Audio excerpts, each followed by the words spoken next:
Mobile নেই, computer নেই, জমির ডিজিটাল কোনো রেকর্ডও নেই। তারপরও হাজার হাজার বিঘা জমির হিসাব রাখা হতো নিখুঁতভাবে। কিভাবে সম্ভব ছিল এই কাজ? ভাবুন, আজ থেকে প্রায় 200 বছর আগে একটি বাংলা গ্রাম, চারদিকে ধানের ক্ষেত, কাঁচা রাস্তা, গরুর গাড়ির শব্দ, আর জমিদারের কাঁচা বাড়িতে খাজনা জমা দিতে আসা কৃষকদের ভিড়। তখনকার বাংলার অর্থনৈতিক, সমাজ এবং মানুষের জীবন জীবিকা পরিচালিত হতো জমিকে কেন্দ্র করে। আসসালামু আলাইকুম, আমি আব্দুর রহমান। ভূমি সেবা 24 ইউটিউব চ্যানেলের পক্ষ থেকে আপনাদের সবাইকে জানাই স্বাগতম। প্রায় 100 থেকে 300 বছর আগের বাংলা গ্রামাঞ্চলের চিত্র সম্পূর্ণ ভিন্ন।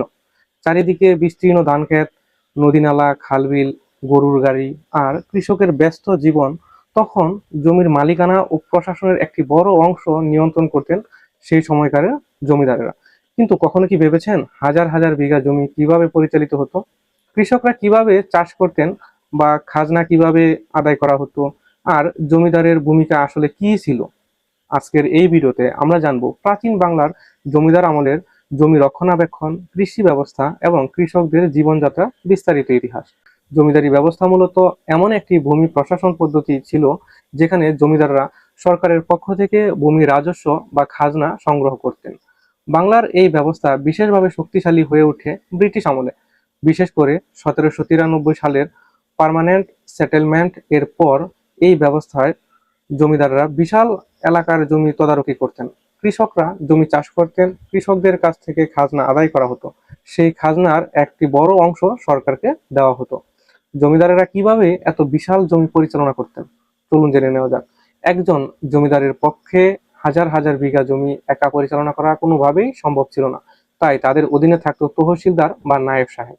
তহসিলদার ছিলেন জমিদারের প্রধান প্রতিনিধি। তিনি গ্রামের অবস্থা দেখতেন এবং খাজনা আদায়ের তদারকি করতেন।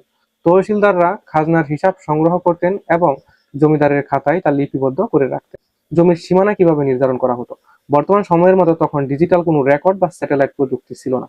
জমির সীমানা নির্ধারণের জন্য ব্যবহার করা হতো বড় গাছ, মাটির ভাত বা খাল, অথবা পুকুর বা পাথরের চিহ্ন।